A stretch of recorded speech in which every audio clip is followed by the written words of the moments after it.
Allah yang benar. Dan Dia Maha Perkasa, Maha Bijaksana. Dia menciptakan langit tanpa tiang, sebagaimana kamu melihatnya.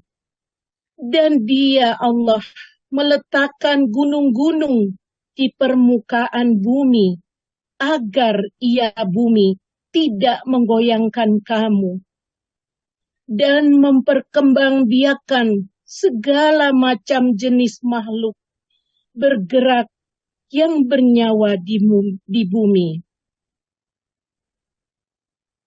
Dan kami turunkan air hujan dari langit, lalu kami tumbuhkan padanya semacam tumbuh-tumbuhan yang baik. Inilah ciptaan Allah. Maka perlihatkanlah olehmu kepadaku apa yang telah diciptakan oleh sesembahanmu selain Allah. Sebenarnya orang-orang zalim itu berada di dalam kesesatan yang nyata. Dan sungguh telah kami berikan hikmah kepada Luqman, yaitu bersyukurlah kepada Allah. Dan barang siapa yang bersyukur kepada Allah, maka sesungguhnya dia bersyukur untuk dirinya sendiri. Dan barang siapa tidak bersyukur atau kufur, maka sesungguhnya Allah Maha Kaya, Maha Terpuji. Maha benar Allah dengan segala firman-Nya. Dialah yang Maha Agung. Assalamualaikum warahmatullahi wabarakatuh. Waalaikumsalam warahmatullahi wabarakatuh. Alhamdulillah, terima kasih banyak Bu Lina, bacaan Qur'annya luar biasa sekali. Ya, bagus tentunya karena memang dilahirkan juga bisa baca Quran. Ya, jadi ya lain dengan saya misalnya ya baru ngerti baca Quran tuh sudah umur mendekati 60-50 berapa gitu ya. Itu baru mengenal hurufnya. Tapi mungkin nggak boleh terlambat ya, meskipun terlambat mulainya startnya, tapi kita harus lari lebih kencang supaya memburu yang lainnya. Baiklah, setelah Allah menjelaskan di ayat ini, ya orang-orang kafir, orang yang menolak agama Islam yang dibawa oleh Nabi, wa idza tutla alaihi ayatuna, kalau dibacakan mereka ayat-ayat kami, wala mereka berpaling mustakbiran sambil menyombongkan diri ke alam yasma, seakan-akan mereka tidak dengar. Diingatkan tentang neraka, tentang surga, tentang akhlakul karimah, tidak mendengar.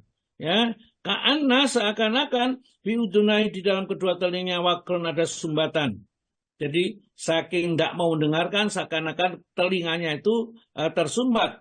Maka orang yang tidak memperhatikan Al-Quran dan tidak acuh terhadap Al-Quran itu, babasyiru maka berilah kabar penggila Nabi Adamin alim dengan siksa yang sangat pedih. Itu dikudang sama Allah Ta'ala. Orang yang seperti itu lain dengan innalladzina amanu. Sesungguhnya orang yang beriman, wa'amilu sholihati dan beramal saleh, amalnya niatnya karena Allah, ya, senantiasa mengikuti tuntunan Rasulullah, amal saleh, lalu bakal mereka jannatun naim, nanti dapat surga yang penuh dengan kenikmatan. Jadi di dunia itu sebenarnya kita sudah bisa menentukan apakah kita ingin masuk surga atau masuk neraka, sudah. Ya, orang yang tidak mau mendengarkan Al-Quran, tidak mau membaca Al-Quran, berpaling dari Al-Quran, mendengarkan saja tidak mau, maka fabasyiru bi'adzabin alim, maka berilah kabar gembira mereka dengan siksa yang sangat pedih. Ya, innalladzina amanu wa amilus sholihat, orang yang beriman dan beramal saleh, maka lahum jannatun naim, bagi mereka surga yang penuh dengan kenikmatan. Pilih, ya. Apakah orang Islam itu tidak pasti surganya? Pasti. Tapi ada persyaratannya. Tidak seperti agama yang lain berzina, membunuh apapun. Kalau nanti sudah ada pengakuan dosa sudah selesai, ya, maka tidak ada masalahnya. Sudah masuk surga gitu, dosanya sudah ditebus, ya. Jadi sudah ditebus itu berarti dosa apapun yang dikerjakan asalkan percaya saja semua surga. Nah, kok enak, kok nyimut gitu ya. Kalau kita ada persyaratnya, beriman dan beramal soleh, baru mereka berhak mendapatkan surga yang penuh dengan kenikmatan. Kalau jahat, apalagi tidak mau bertobat setelah meninggal, maka bagi mereka adalah fabasyiru bi'adzabin alim, kabarkanlah mereka berita gembira ya, bahwa mereka akan dapat siksa yang pedih. Nah, kemudian Allah menerangkan di neraka atau di surga itu khalidina fiha, mereka akan kekal selama-lamanya di dalam surga, ya. Kesenangan, kedamaian, ketenangan, tidak ada sedih, tidak ada susah, tidak usah kerja, ya, dia akan menjadi tua muda terus, makanan minuman disediakan dan pelayannya siap untuk memberikan pelayanan yang terbaik bagi penghuni surga. Ada bidadari-bidadari yang diciptakan bukan dari manusia, ada yang dari manusia, yaitu istri-istri kita nanti akan cantik Pak bidadari bahkan melebihinya. Ya, ini Allah Ta'ala menjelaskan khalidina fiha wa'dallahi haqqan, ya, janji Allah itu benar, ya. Jangan sampai kita ragu-ragu terhadap janji Allah. Kalau kita ragu-ragu janji Allah saja berarti kita tidak mau berbuat baik, kita akan senantiasa berbuat maksiat. Karena apa? Paling-paling dibijui, ya. Surga-surga orang yang mati itu loh tidak pernah yang kembali, kemudian cerita kondisinya seperti apa. Karena seperti itu maka dianggap surga neraka itu halu, ya, bukan yang sesungguhnya. Maka memang Al-Quran kan juga mengatakan, saya melihat satu YouTube orang tuh dia berpendapat surga itu hanya untuk orang-orang bodoh saja katanya, ya, yang tidak bisa berpikir realistis, ya, dia mau berpikir realistis maka bodoh. Sama dengan Al-Quran dalam surat Al-Baqarah ayat 13 itu, ya. Wa idza qila lahum aminu kama amanan nas qalu anu'minu kama amana subaha.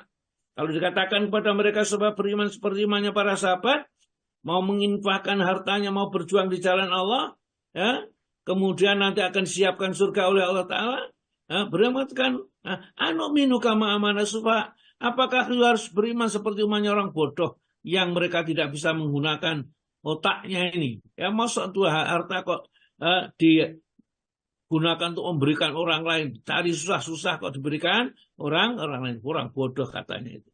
Ala innahum, camkanlah sesungguhnya mereka itu, ya, as-subha, orang yang bodoh, walakila ya'lamun, mereka tidak ngerti kebodohan mereka. Nah, kita lanjut di sini.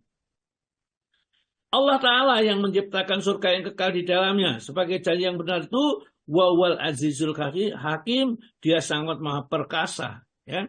Memaksa siapapun yang tidak taat masuk neraka, tidak ada yang bisa menolak. Tidak ada yang bisa menolak. Pengikutnya banyak seperti apapun, ya. Kemudian kuatnya badannya seperti apapun, sudah malaikat suruh lemparkan dia ke dalam neraka, ya lemparkan sudah. Dan tidak ada lari kemana, tidak bisa, tidak ada tempat lari sudah. Ya, inilah Aziz Maha Perkasa Al-Hakim, namun bijaksana. Orang dosanya banyak, tapi kalau dia itu mohon ampun sebelum dia meninggal dunia, ya, sekarang menjadi senang ngaji, ikut gabung dengan Asifah ini, kemudian mendengarkan dan mengamalkan amal-amalan yang baik yang dicontohkan oleh Nabi, maka diampuni dosanya dan nanti akan diganti tempat yang neraka, diganti surga, ya. Ya, wawal azizul hakim. Kemudian diceritakan lagi oleh Al-Quran, siapa sih Allah yang mau menjanjikan surga yang kekal di dalamnya, neraka juga yang kekal di dalamnya itu, ya, dialah Allah zat khalaqas samawati bighairi amadin, dialah telah menciptakan langit tanpa tiang. Coba dongakkan kita ke atas, perhatikan langit itu, ya, sekian banyaknya kok nggak ada tiangnya sama sekali. Itu pasti insinyur yang paling, ya, seandainya insinyur gitu, ya, kita katakan itu yang terbaik di seluruh permukaan bumi ini, bahkan mungkin hanya dalam khayalan saja ini menciptakan sekian banyak tanpa tiang. Khalaqas samawati bighairi amadin tarawnaha, seperti kau lihat. Di samping itu wa alqa fil ardi rawasiya, di bumi ditaruhlah gunung-gunung, angtamidabikum, supaya bumi itu yang di tengah-tengah, ya, di antariksa ini, antara planet-planet itu tidak goncang kalau ditempati manusia. Ya, itulah kebijaksanaan Allah. Ya, kemudian setelah bumi tenang, ya, wabasa biha min kulli dabbah, kemudian dihidupkan di sana binatang-binatang melata termasuk manusia ini, dikembangbiakkan dengan kebijaksanaan Allah, caranya Allah. Ya, caranya apa? Wa anzala minas sama'i ma'an. Kemudian Allah Ta'ala menurunkan air dari langit. Ya, dari langit dulu disimpan di bumi, maka orang bisa mencari air bumi. Tapi air itu dari langit, minas sama. Wa anzala minas sama'i ma'an. Kemudian wa ambatna, kemudian ditumbuhkanlah biha, di dalam bumi itu, mingkuli zaujin karim, setiap pasangan-pasangan tumbuh-tumbuhan yang sangat mulia. Ya, ada bunga merah, bunga hijau, dan baunya wangi. Ada yang macam-macam pasangan-pasangan, ya, dari yang diciptakan oleh Allah Ta'ala. Kemudian orang musyrik dikatakan, hada khalqullah, itulah ciptaan Allah, wahai orang musyrik. Sekarang tunjukkan kepadaku. Ya, seakan-akan gitu ditantang. Apa yang diciptakan oleh berhala-berhala yang kamu sembah siang malam itu. Ya, dia berbuat apa? Dia melihat tapi tidak tahu apa-apa. Dia memegang, punya tangan tapi tangannya tidak bisa berbuat apa-apa. Sedangkan Allah, hadza khalqullah, itulah ciptaan Allah, perbuatan yang diciptakan oleh Allah, ya, makhluk-makhluk sekian itu. Sekarang fa'aruni, tunjukkan kepadaku, madza khalaqal ladzina min dunih, apa yang telah diciptakan selain Allah itu. Berhala-berhala yang kamu sembah itu bisa apa? Berhala itu tidak bisa berbuat apa-apa, ya. Dia itu hanya kamu sembah, tapi kamu bodoh sekali. Benda yang tidak bisa apa-apa disembah, pohon disembah, kuburan disembah, dimintai sesuatu, padahal mereka itu tidak bisa apa-apa. Nah, balik zalimuna, bahkan orang yang zalim itu, yang musyrik, yang menyembah selain Allah itu, fi dzalalim mubin, tetap saja di dalam kesesatan yang nyata. Meskipun ada pelajaran-pelajaran yang gampang dimengerti, mereka tidak mengerti, ya. Itu orang syirik itu susah. Ya, diingatkan, coba sama mengingatkan.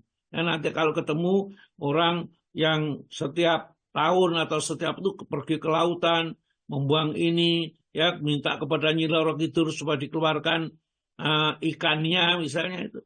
Dikiranya Nyi Roro Kidul itu siapa? Dia nggak ngerti. Ya, dongeng-dongeng yang kemudian dilanjutkan anak cucu mereka.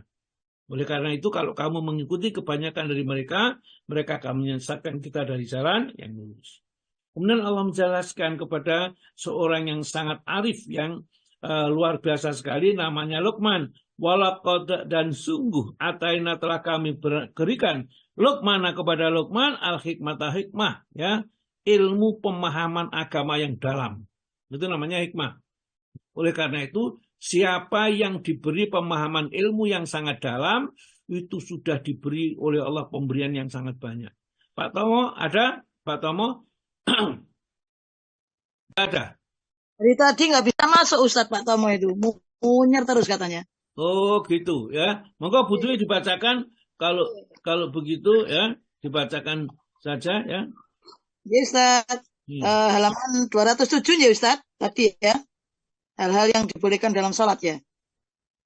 Iya, nanti itu ke sana, tapi saya ingin dibacakan satu ayat dulu di dalam surat Al-Baqarah, ayat yang ke 269, itu berkaitan dengan Luqman tadi di sini. Walaqad ataina Luqmanal hikmata aniskurillah fama yaskuru fa inna ma yaskuru nafsih wa man kafara fa innallaha ghaniyyun hamid. Jadi itu ada orang itu yang diberi ilmu hikmah oleh Allah Ta'ala, itu pemahaman agama secara mendalam, itu mereka itu sudah diberi oleh Allah yang banyak. Jadi kalau kita bisa memahami agama ini dengan lebih mendalam lagi, itu karunia yang luar biasa sekali dari Allah Subhanahu wa Ta'ala. Maka Bu dibaca 269. Saya bantu tak Bu Dwi? Ya, sudah siap. Oh, iya. Dia memberikan hikmah kepada siapa yang dia kehendaki. Barang siapa diberi hikmah, sesungguhnya dia telah diberi kebaikan yang banyak. Dan tidak ada yang dapat mengambil pelajaran kecuali orang-orang yang mempunyai akal sehat. Iya, ya. Begitulah Allah menerangkan kepada kita, ya. Yu'til hikmata mayasya. Allah akan memberikan itu ilmu hikmah, yaitu pengertian yang dalam di dalam agama itu siapa saja yang dikehendaki. Kalau mau berusaha sungguh-sungguh, tidak harus dari pondok, tidak harus belajar di Arab Saudi. Kita di sini Quran di Indonesia sama dengan Quran di Saudi, sama dengan Quran di Amerika. Karena Al-Quran itu wahyu dari Allah sama. Ya, tergantung bagaimana kita bisa enggak mempelajarinya. Kalau kita mau mempelajari diberi yu'til hikmata ma yasha wa ma yu'til hikmata wa qad utiya khairan katsiran. Sungguh ia telah diberikan satu pemberian yang banyak dari Allah Subhanahu wa Ta'ala. Maka dari itu apabila Allah telah memberikan kepada kita, ya, secara lahir kita menuntut perintahnya dan batinnya menyerah sepenuhnya kepada Allah, maka berarti Allah telah memberikan kepada kita nikmat yang sebesar-besarnya. Ya. Jadi apabila Allah telah menjadikan kita pada lahirnya menurut perintahnya, sholat, puasa, zakat, haji kalau bisa, menurut sama Allah, dan hati kita menyerah bulat-bulat kepada Allah, artinya bertawakal kepada Allah, maka berarti Allah telah memberikan kepada kita sebesar-besarnya nikmat. Ibu Hadiah, Bu Wati ada Bu Wati? Bu Wati nganter itu Ustaz ke rumah sakit. Oh ya, Bu Dwi aja. Bacakan Al-Hikam. Ada Al-Hikam, Bu? Ada Ustaz. Ada Ya. Ustaz. Ada. Halaman Ya. berapa? Halaman 97 hikmat nomor 120. Ye, 97 120 ya Ustaz. Ye, 100 hikmat 120. Ye, Ustaz. Bismillahirrahmanirrahim. Apabila Allah telah menjadikan engkau pada lahirnya menurut perintahnya dan dalam hatimu menyerah bulat kepadanya, maka berarti Tuhan memberi kepadamu sebesar-besar nikmat kurnia-Nya. Jadi Nikmat Tuhan kepada terus Ustaz. Terus ya.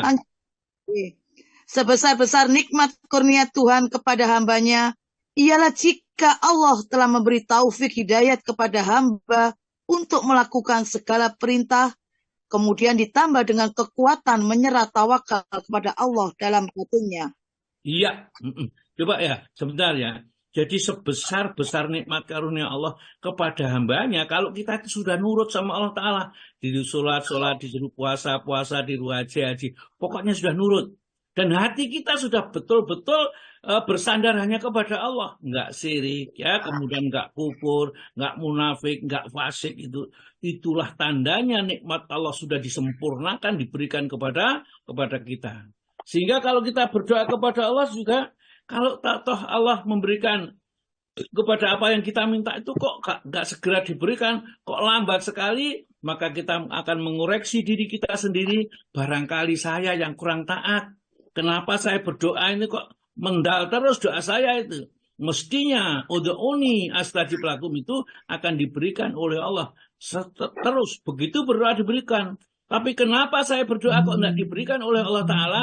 Maka koreksi dirimu sendiri. Coba kamu sudah benar-benar taat kepada Allah, apa masih belum taat?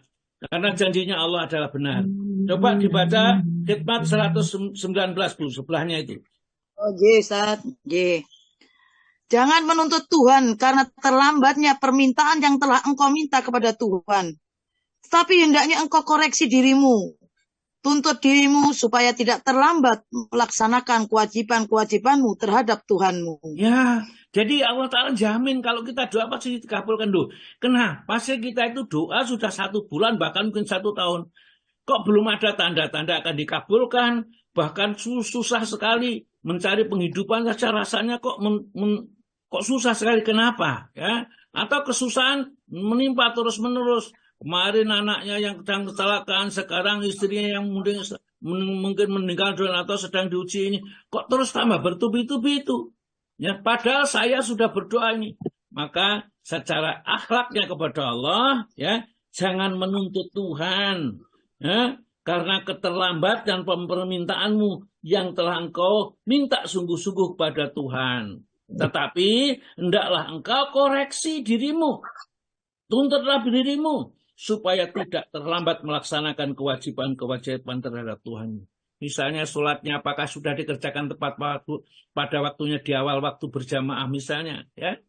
Apakah kita puasa-puasa ya sudah dikerjakan puasa Syawal misalnya, atau puasa apa, atau perintah-perintah yang lain, ya, untuk berbagi dengan harta yang diberikan oleh Allah kepada kita, apakah sudah, ya, kita berbagi dengan yang lain? Kalau itu sudah kita kerjakan, insya Allah, innallaha la yukhliful mi'ad, Allah tidak akan pernah menyalahi janjinya, ya.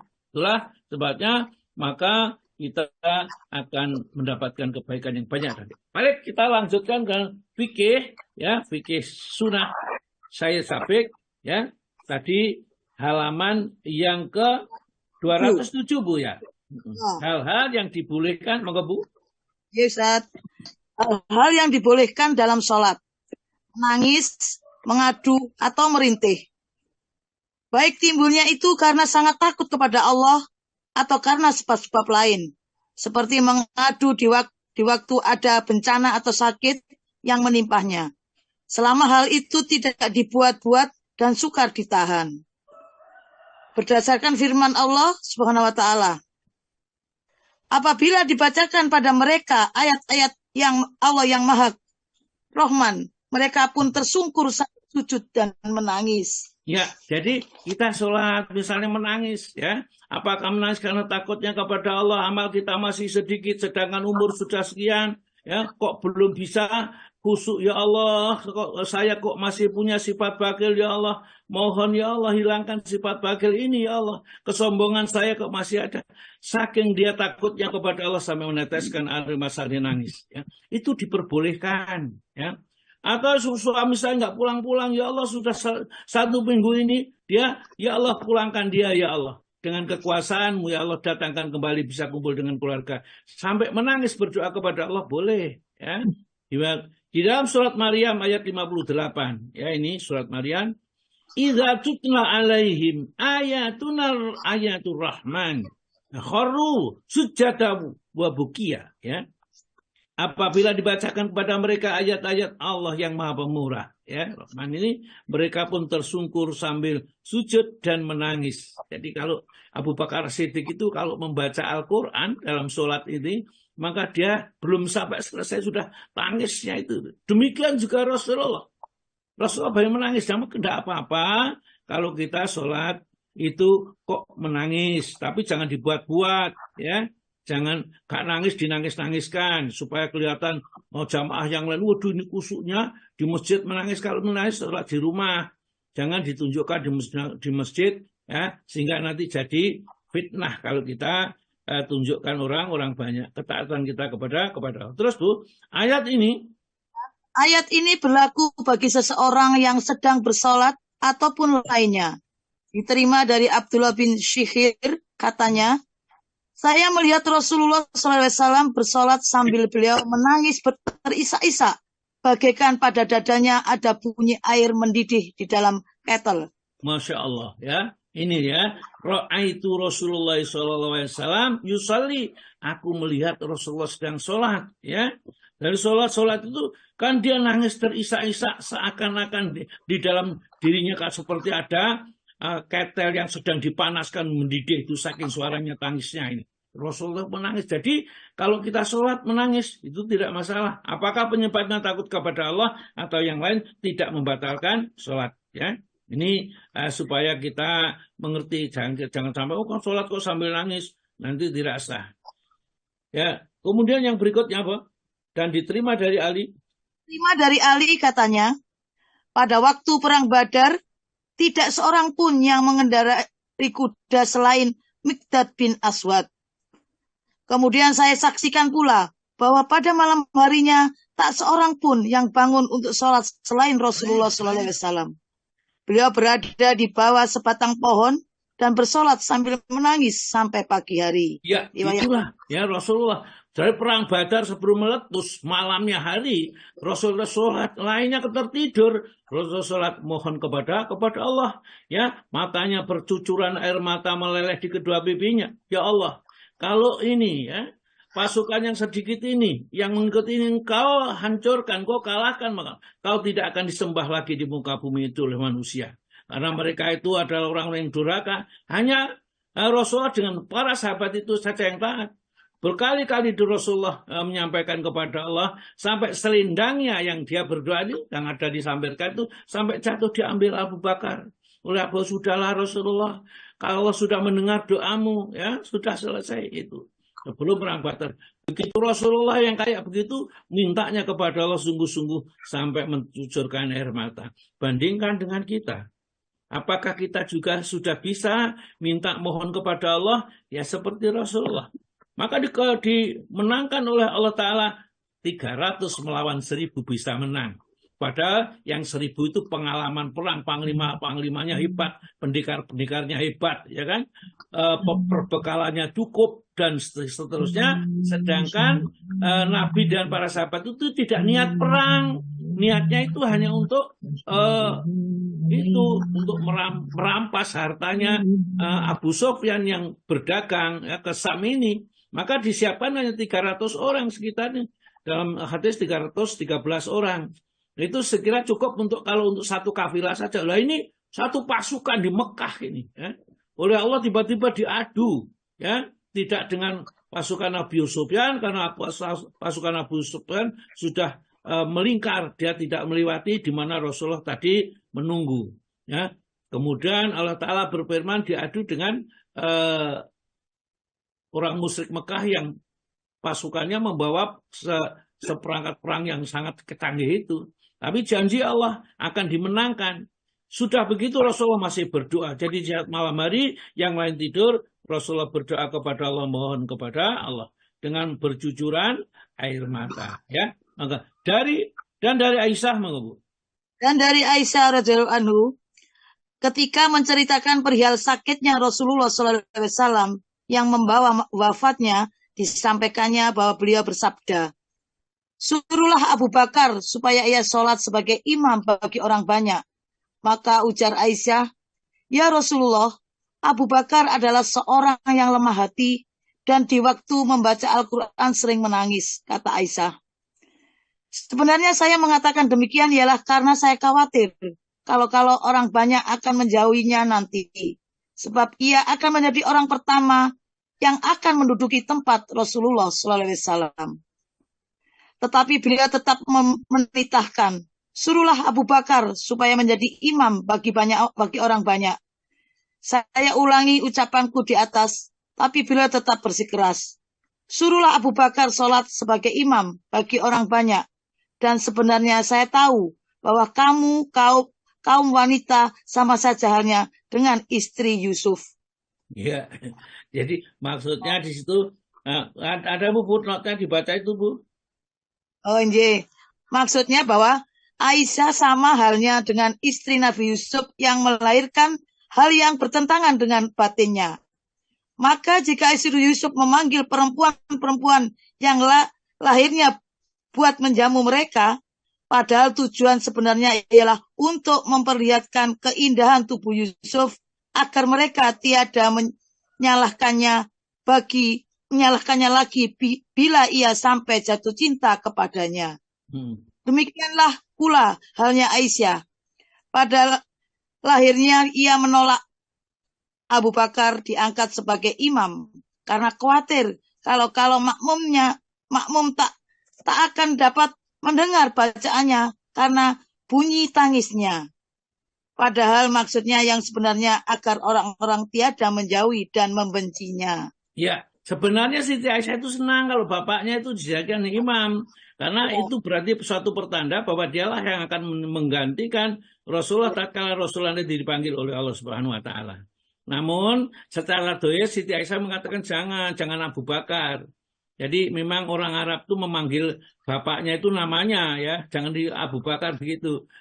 Abu Bakar itu kalau jadi imam belum baca Al-Quran, belum sampai habis dia nangis. Nanti orang-orang membenci Abu Bakar, menjauhi Abu Bakar. Namun Rasulullah tetap menyuruh supaya Abu Bakar jadi imam. Itu menunjukkan bahwa nanti setelah sepeninggal Rasulullah itu satu sinyal yang menggantikan khalifah itu adalah Abu Bakar As-Siddiq radhiyallahu anhu. Itu sinyal saja. Lah, manusia orang perempuan itu kadang-kadang berlawanan. Yang ditunjukkan ini maunya ini ya. Sebenarnya Siti Aisyah senang sekali kalau Abu Bakar itu jadi imam. Tapi nanti orang-orang itu kalau tidak jelas perintahnya Rasulullah itu dijauhi. Kenapa? Dia sholat kok belum selesai baca Quran kok nangis ya. Hingga dianggap bahwa nangis itu membatalkan sholat. Tapi ternyata nangis itu tidak membatalkan sholat. Lanjut Bu. Menangis dalam sholat itu hukumnya boleh. Pernah pula Umar bin Khattab sewaktu sholat subuh dan membaca surat Yusuf. Kemudian di waktu sampai pada ayat yang berbunyi, hanya kuadukan kerisauan serta kesusahan hatiku kepada Allah. Terdengarlah bunyi tangisnya yang agak keras. Ya, jadi Umar itu pernah ya suatu saat itu dia sholat subuh dan membaca surat Yusuf ya. Kemudian di waktu sampai pada innama asku basi ya, wa husni ilallahi ya. Kemudian aku adukan kesedihanku itu hanya kepada Allah. Itu tatkala Nabi Yusuf hilang ya oleh saudara-saudaranya dimasukkan ke dalam sumur, kemudian diambil oleh saudagar dan akhirnya dijual oleh Raja Mesir ya, Mesir. Itu Nabi Yakub itu saking sedihnya karena anaknya ini, maka kesedihan itu hanya diadukan kepada Allah. Dia tidak pernah mengadukan kepada siapa-siapa. Dia yakin bahwa putranya Nabi Yusuf itu masih hidup, padahal sudah dimasukkan dalam sumur dan akhirnya dijual yang dengan perjalanan itu akhirnya Nabi Yusuf menjadi orang yang terkenal. Hadis ini diriwayatkan oleh Imam Bukhari ya, Sa'id bin Mansur dan Ibnu Mundhir ya. Maka terus Bu, perbuatan Umar yakni mengeraskan suara dalam menangis itu cukup sebagai bantahan terhadap orang-orang yang mengatakan bahwa menangis dalam sholat itu batal jikalau terlompat 2 huruf dalam mulutnya, baik karena takutnya kepada Allah atau karena sebab lain. Adapun alasan mereka bahwa keluarnya 2 huruf itu menyebabkan batal karena dianggap berbicara, sama sekali tak dapat diterima. Sebabnya karena menangis dan berbicara itu 2 hal yang berlainan. Ya, jadi kadang-kadang mereka itu menyimpulkan sendiri ini batal. Jadi nanti kalau ada orang sholat, kemudian kalau sujud, muknanya itu untuk kena sujud, ini sholatnya batal. Tidak ada dasarnya gitu. Kalau tidak ada, ya jangan ngarang-ngarang sendiri lah. Ya. Ini ada satu kitab yang membicarakan, lah kitab itu berdasarkan hadis atau berdasarkan Quran.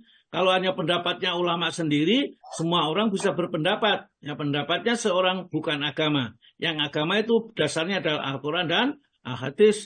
Kalau nggak ada Al-Quran dan hadis kita mengatakan dengan demikian jadi batal sholatnya, yang itu dipertanyakan. Kalau itu dikatakan makruh saja, barangkali masih bisa diterima. Ya, meskipun kalau itu hanya pemikiran dirinya sendiri tanpa alasan yang jelas, maka juga tidak boleh.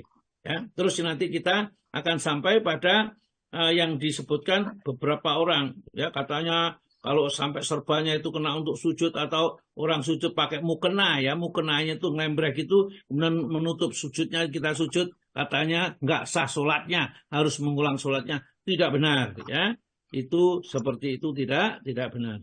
Terus Bu, boleh menoleh di mana perlu. Diterima dari Ibnu Abbas radhiyallahu anhu bahwa Nabi SAW di waktu bersolat juga menoleh ke kanan atau ke kiri, tetapi tidak sampai memutar leher ke belakang. Nah, jadi kalau kita jangan sampai membelakang ke belakang. Jadi badan kita ya ini tidak boleh sampai membelakangi kiblat. Jadi kalau menoleh di mana perlu, misalnya ada sesuatu yang sebelah kiri itu ada bahaya, kalajengking atau apa, maka kalau akan mendekat kepada kita atau ular, boleh dibunuh ya. Menoleh yang perlu diperbolehkan ya. Bahkan di dalam Al-Qur'an surat nomor 2 surat Al-Baqarah ayat 104 itu Rasulullah itu kalau sholat dulunya sebelum dipindahkan dari Masjidil Aqsa ke Masjidil Haram itu sering melihat ke atas. Qad nara taqalluba wajhika bis-sama walan waliyannaka qiblatan tardhaha fawalli wajhaka satral Masjidil Haram. Maka butuh dibaca dulu sebentar surat Al-Baqarah surat nomor 2 ayat 144.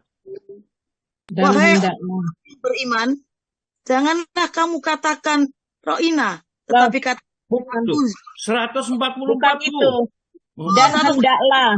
di antara kamu ada segolongan orang yang menyeru kepada kebajikan, menyuruh berbuat yang ma'ruf dan mencegah dari yang mungkar. Dan mereka itulah orang-orang yang beruntung. Itu 104, Ustadz. 144, Bu. 144. Ye. 104. Moga Bu Lina dibaca 144. Dan Ini Muhammad. Monggo. Monggo Budi kalau mau. Kami melihat wajahmu Muhammad sering menoleh ke langit, maka akan kami palingkan engkau ke kiblat yang engkau senang. Maka hadapkanlah wajahmu ke arah Masjidil Haram, dan di sana saja engkau berada, hadapkanlah wajahmu ke arah itu. Di mana saja. Dan sesungguhnya orang-orang yang diberi kitab Taurat dan Injil tahu bahwa pemindahan kiblat itu adalah kebenaran dari Tuhan mereka. Ya. Dan Allah tidak lengah terhadap apa yang mereka kerjakan. Jadi ayat itu menjelaskan dulu itu tatkala Rasulullah hijrah dari Mekah ke Madinah, maka sholatnya menghadap ke Masjidil Aqsa lah. Kan susah kan ke Masjidil Haram. Rasulullah tuh nggak senang melihat Masjidil Aqsa karena dicaci atau dihina, diledek oleh orang-orang Yahudi. Ternyata Muhammad itu kiblatnya ya ikut-ikut kita lah ya, sama-sama. Maka setiap sholat itu menegakkan ke langit, mohon datangnya turunnya wahyu supaya diubah oleh Allah dari menghadap ke Masjidil Aqsa menghadap kepada Masjidil Haram. Qad naro taqalluba wajhika. Qad sungguh naro kami melihat taqalluba bolak-baliknya wajhika wajahmu fi sama ke langit. Itu menunggu datangnya wahyu. Kemudian diperintahkan oleh Allah menghadap kepada Masjidil Haram ya.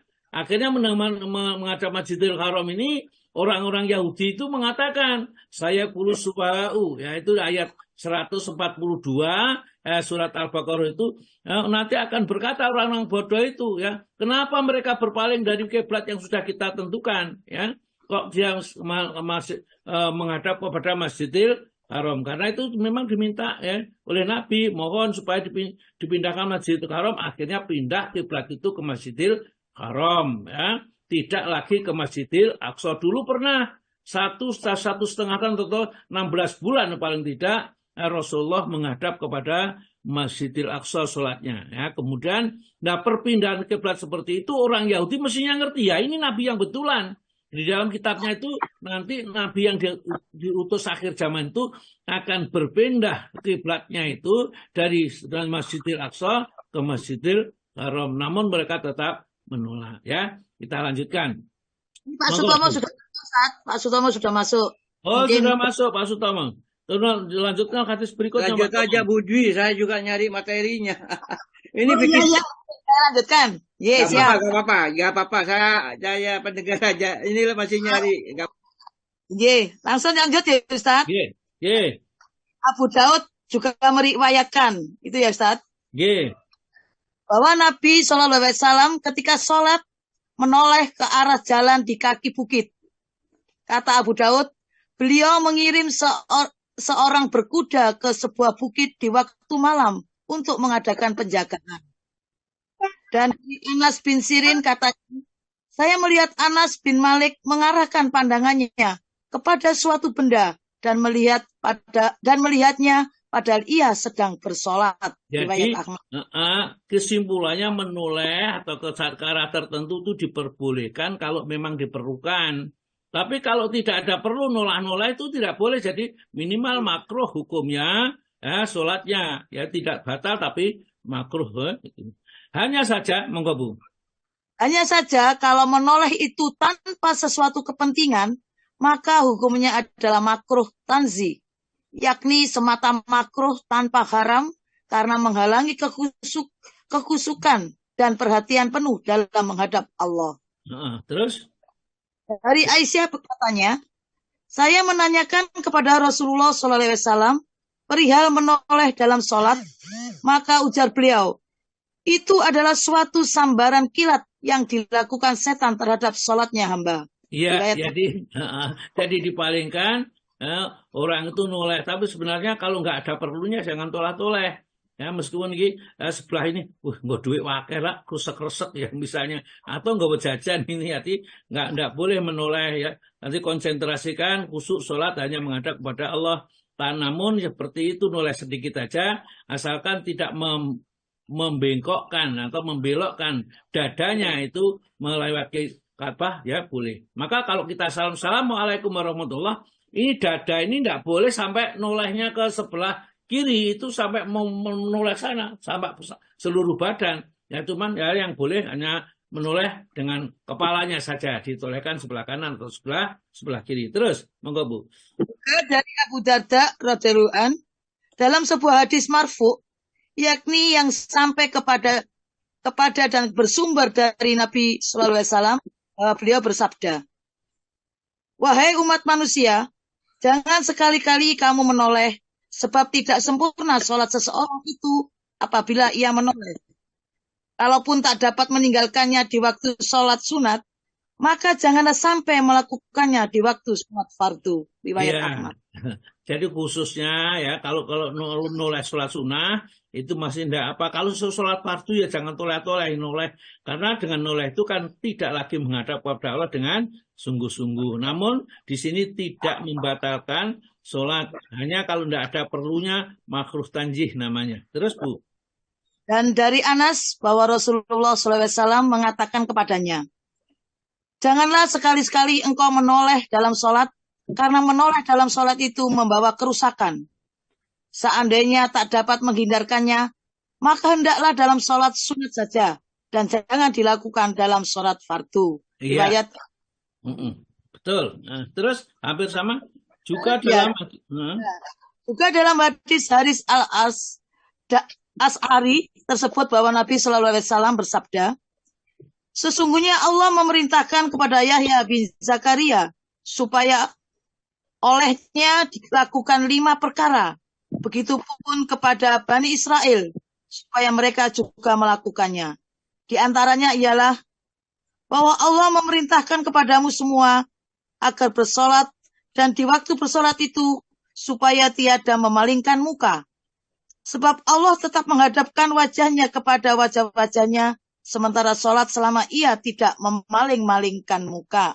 Ya, jadi kalau hati kita tertuju kepada Allah, kita khusyuk melihat tempat sujud, maka Allah pada saat itu menghadapkan wajahnya kepada kita.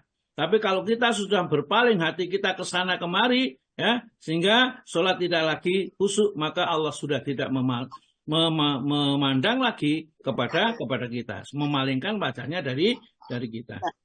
Dan dari Abu Dzar mengaku. Dan dari Abu Dzar bahwa Nabi Shallallahu Alaihi Wasallam bersabda, Allah senantiasa menghadapkan wajahnya kepada seseorang hamba yang sedang sholat selama tidak menoleh. Jika menoleh, maka Allah pun akan berpaling daripadanya. Iya. Semua dibicarakan di atas itu ialah mengenai soal menoleh dengan wajah. Adapun menoleh dengan seluruh badan hingga berpaling dari arah kiblat, maka menurut kesepakatan ulama, sholatnya batal karena telah meninggalkan kewajiban dalam menghadap kiblat. Jadi contohnya seandainya ada kita sedang sholat sunnah, kemudian ada orang mengetuk pintu, pintu kita ada di belakang ya, belakang kita misalnya, maka kita boleh membukakan pintu, hanya saja kita tidak boleh berpaling dari menghadap kiblat. Jadi kita tetap mundur begitu, kemudian geser ke sebelah kiri atau sebelah kanan, dibukakan pintunya ya, kemudian kita kembali ke tempat sholat, nggak apa-apa, nggak masalah. Yang buka pintu boleh ya, menutup pintu boleh. Tapi kalau sampai ya kita berpaling dari kiblat ya, maka itu sholatnya jadi batal ya, tidak diperbolehkan. Yang ketiga, membunuh ular. Ketiga, membunuh ular, kala dan kumbang serta binatang-binatang lain yang berbahaya walau memerlukan perbuatan yang banyak.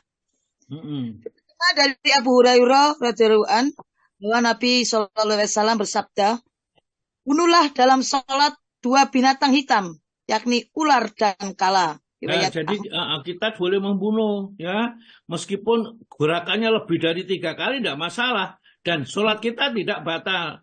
Namun kita tidak boleh berbicara-bicara kapok ya kowe, enggak boleh. Boleh diinjak atau di apa saja, yang boleh, yang penting itu tidak kita mengucapkan kata-kata ya tuman dengan dipukul atau di apa, diperbolehkan karena binatang-binatang itu berbahaya. Atau mungkin juga kita melihat anak kecil yang dekat dan membawa pisau yang berbahaya, maka kita ambil pisaunya itu, ya, kemudian kita taruh di tempat yang agak tinggi sehingga anak itu tidak bisa mengambil, kita teruskan sholatnya tidak apa-apa asalkan kita tidak membelakangi kiblat. Ya. Yang keempat, berjalan sedikit karena ada keperluan. Dari katanya, Rasulullah SAW sedang bersolat di rumah dan pintu terkunci dari dalam. Kebetulan saya datang dan minta dibukakan pintu. Beliau berjalan membuka pintu, lalu kembali ke tempat sholatnya. Selanjutnya diceritakan oleh Aisyah bahwa pintu berada di arah kiblat. Ya, kalau pintu di arah kiblat tidak masalah, tinggal maju saja, ya. Kalau yang di belakang tadi, kita tidak boleh menoleh ke belakang, kemudian buka pintu, ya termundur saja kita harusnya. Jadi dalam kondisi seperti itu. Jadi kita boleh berjalan sedikit karena ada keperluan. Jadi ya. Kemudian kalau ada orang salam itu menjawab dengan Allahu Akbar, ya tandanya dia masih sholat. Ya, terus Bu. Ya. Yang dimaksud dengan pintu berada di kiblat ialah bahwa ketika Nabi SAW pergi ke pintu atau kembali daripadanya ke tempat semula, tidak sampai berpaling dari kiblat. Keterangan dikuatkan oleh hadis Aisyah. Ya. Bahwa Nabi SAW di waktu bersolat, jika ada seseorang yang minta dibukakan pintu, beliau pun membukakan pintu itu apabila letaknya di arah kiblat, di kanan atau di kirinya, tapi tidak membelakanginya. Iya, ya tidak membelakanginya. Jadi tadi sudah kita jelas bahwa membelakangi kiblat tatkala kita sholatnya batal. Jadi termasuk membatalkan sholat itu dia tidak menghadap kiblat atau sengaja berpaling dari kiblat. Langsung 5 Bu. 5 anjir. 5. Menggendong dan memikul anak kecil di waktu sholat. Diterima dari Abu Qatadah bahwa Nabi SAW bersolat sedang Umamah putri Zainab, yakni putri Nabi SAW, ada di pundaknya. Kalau Nabi SAW rukuk, diletakkannya anak itu, dan kalau berdiri dari sujud, diambilnya pula dan diletakkannya kembali di atas pundaknya, kata Amir. Kata Amir, saya tidak menanyakan sholat apa yang dilakukan itu.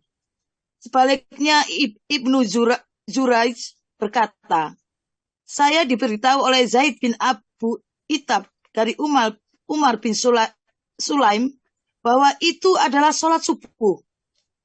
Abu Abdurrahman, yakni Abdullah bin Imam Ahmad mengatakan, bahwa oleh Ibnu Jurayj isnad hadis ini dianggap baik, yakni yang menyebutkan bahwa itu adalah sholat subuh.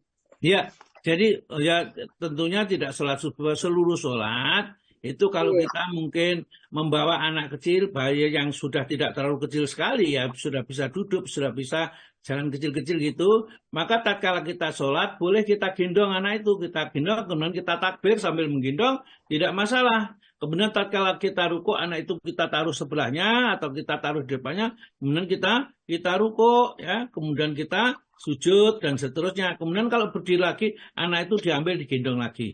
Ya, ini kan kalau kita nggak ngerti ilmunya, batal sholatnya. Rasulullah tidak membatalkan sholat. Bahkan ini jadi imam Rasulullah itu, ya, sambil menggendong anaknya diperbolehkan. Monggo Bu terus. Berkata Al-Fakihani, mungkin hikmah Rasulullah SAW menggendong Umamah di waktu sholat itu sebagai peringatan kepada bangsa Arab yang biasanya kurang menyukai anak perempuan. Maka Nabi memberi pelajaran halus kepada mereka supaya kebiasaan ini ditinggalkan, hingga beliau contohkan bagaimana mencintai anak perempuan sampai-sampai sewaktu dalam sholat. Memang penerangan dengan perbuatan itu kadang-kadang lebih kuat hasilnya dari hanya dengan perkataan. Riwayat. Sebentar ya. Jadi begitulah orang-orang dulu perempuan itu dianggap setengah manusia, barangkali tidak sepenuhnya manusia. maka kadang-kadang diremehkan saja. Maka Nabi memberi contoh, ya, saking pentingnya anak perempuan itu, atau ini cucu perempuan karena dari anaknya siapa itu? Anaknya putri Nabi ini, ya, Umamah putrinya Zainab ini namanya, ini digendong sampai Nabi sholat, ya. Ini sholat, padahal sholat itu keperluan yang sangat penting. Itu menunjukkan Nabi kita memberi contoh bahwa anak perempuan tidak boleh diremehkan, ya, dalam hadis-hadis lain yang nanti akan disebutkan. Pada suatu ketika, monggo Bu. Oh iya, dibayangkan Abdullah tidak dari ayahnya katanya, pada suatu ketika Rasulullah SAW keluar bersolat siang, duhur atau asar, beliau membawa Hasan atau Husain, lalu maju ke muka dan anak itu diletakkannya. Kemudian bertakbir. Selanjutnya beliau pun sujud, dan sujud itu amat lama.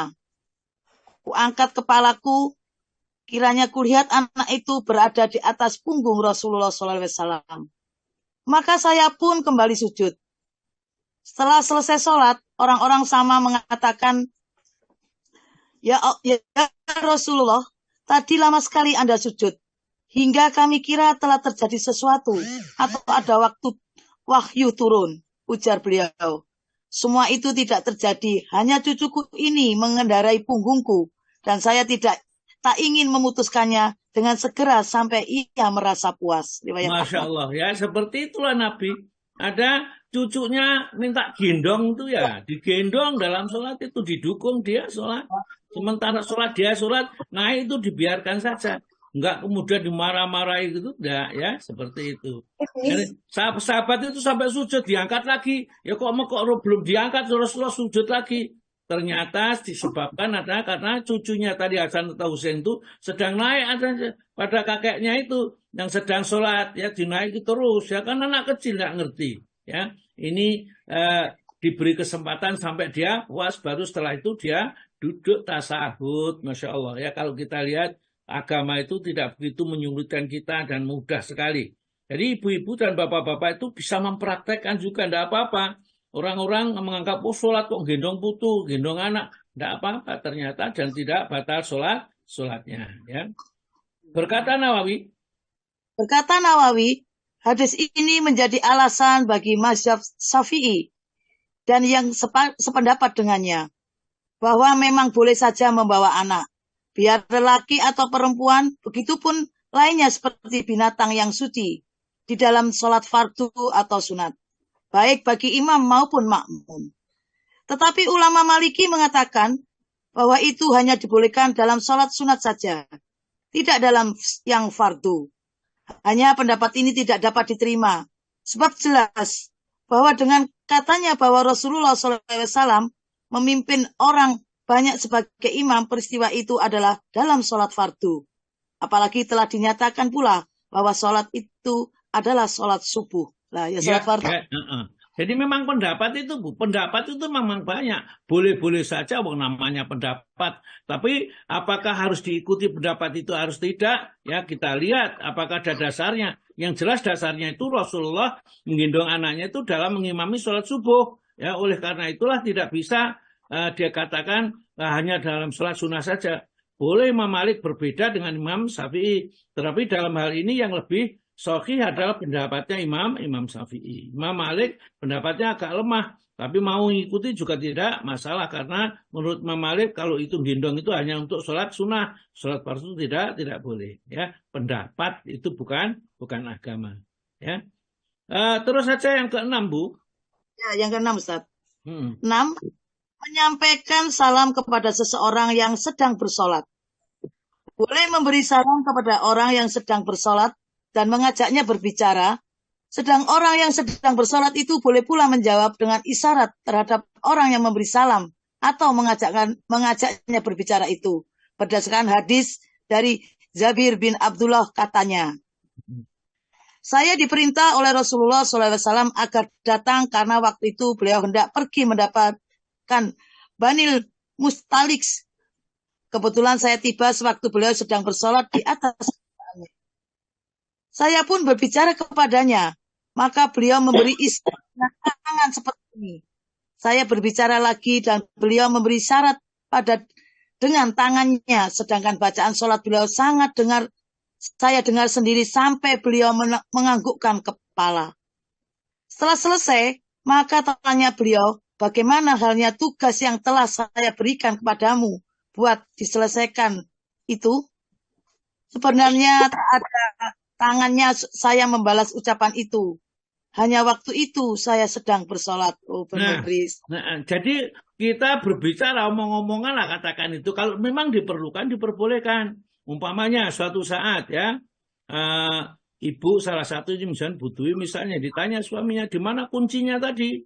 Ya boleh ya. menunjuk dengan nunjuk saja, tapi tidak boleh ngomong sama sekali, menunjuk. Ya, kemudian dia datang lagi, oh tidak ada, dengan tunjuk lagi di tempat yang lain ya, dia dicari. Jadi kita boleh memberi salam, boleh kita berbicara dengan, atau orang yang tidak sholat berbicara dengan yang sholat, tapi sang sholat tersebut tidak boleh mengucapkan kata apa-apa, kecuali hanya dengan isyarat-isyarat saja, dengan menunjuk. Nah, kalau tidak boleh misalnya begini, atau kalau nanti ya jangan mengatakan jangan seperti ini. Jadi diberikan isyarat-isyarat saja supaya mereka mengerti. Pokoknya jangan berbicara. Kemudian dia mengatakan di ujung hadisnya ini, sesungguhnya sebenarnya tak ada halangan saya membalas ucapanmu itu hanya sewaktu itu saya sedang sholat. Jadi kalau sholat tidak boleh ngomong ya. Ada hadis yang kedua itu, Bu? Dan diterima dari Abdullah bin Umar yang diriwayatkannya dari Su'aib katanya, saya berjalan melalui Rasulullah SAW di waktu beliau sedang bersolat. Saya memberi salam kepadanya dan beliau memberi jawaban padaku dengan isyarat. Katanya ia tidak mengerti isyarat beliau dengan jarinya itu. Iya, jadi ini menjawab, tapi kena ada yang tanya nggak ngerti. Tapi menjawab boleh, dengan apa ya? Ya berarti kalau begini jarinya gini, atau begini, barangkali enggak masalah seperti itu. Tapi yang jelas tidak dibalas dengan omongan. Ada hadis yang ketiga, biar kita habiskan. Itu hadis tiga. Umar katanya, bertanya kepada Bilal, bagaimanakah caranya Nabi SAW membalas salam kepada orang-orang yang memberinya salam itu di waktu beliau sedang bersolat? Bilal, ialah dengan memberi isyarat dengan tangannya. Ya. Apakah begini atau ya begini ya terserah ya, ini tidak pakai omongan. Satu lagi. Kemudian dari Anas bahwa Nabi SAW memberi syarat di waktu sedang bersolat. Maka baik memberi isyarat dengan jari, dengan tangan maupun dengan menganggukkan kepala, semua itu boleh dan ada keterangannya yang bersumber dari Rasulullah SAW. Ini jadi yang penting tadi ada dasarnya dari Nabi, budak tidak ngarang sendiri menurut ini. Jadi kalau misalnya Imam Syafi'i berpendapat, Imam Malik berpendapat, karena ya hadis-hadis itu menurut pendapat penglihatan mereka masing-masing. Baiklah, saya kira sementara cukup dulu. Yang kita lanjutkan pada pertemuan berikutnya nanti besok barangkali ya bertasbih dan bertepuk tangan, kemudian mengingatkan imam dengan bacaannya, memuji Allah di waktu bersin, kemudian sujud di atas baju. Lah itulah Bu. Sujud di atas baju atau serban karena uzur maka diperbolehkan ya. Kemarin ada yang mengatakan kalau seorang wanita itu sujud kemudian di atas sajadahnya mukenanya itu mengenai kita sujud maka sholatnya tidak sah. Pada poin yang ke-10 ini justru tidak masalah. Baiklah, kita sampai ke sini dulu. Kita buka langsung tanya jawab. Monggo.